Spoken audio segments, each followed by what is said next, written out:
पड़ोसी ने परिवार का कौन सा राज देखा था। एक रात करीब 2 बजे पड़ोसी श्यामलाल अपनी छत पर टहल रहे थे। तभी उनकी नज़र सामने वाले घर पर पड़ी। उन्होंने देखा परिवार के 3 लोग मिलकर आधी रात को बगीचे में कुछ गहरा गड्ढा खोद रहे थे। कुछ देर बाद उन्होंने एक बड़ा लकड़ी का बक्सा दबा दिया।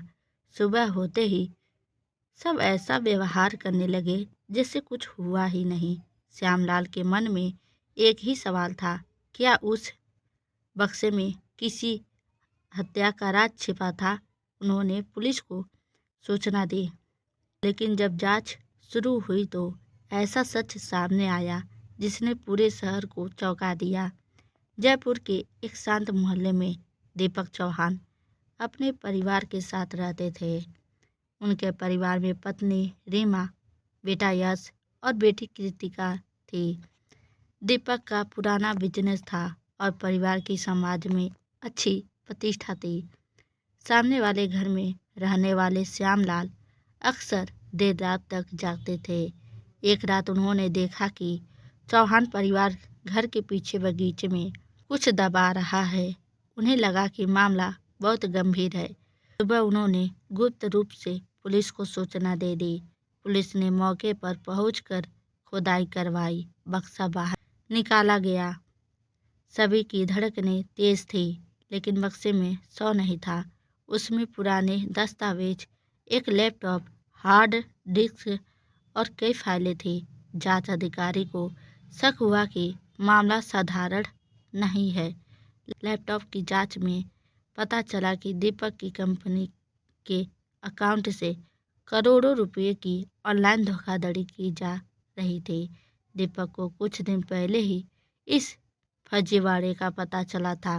उन्हें डर था कि कंपनी का एक कर्मचारी सबूत मिटाने की कोशिश करेगा।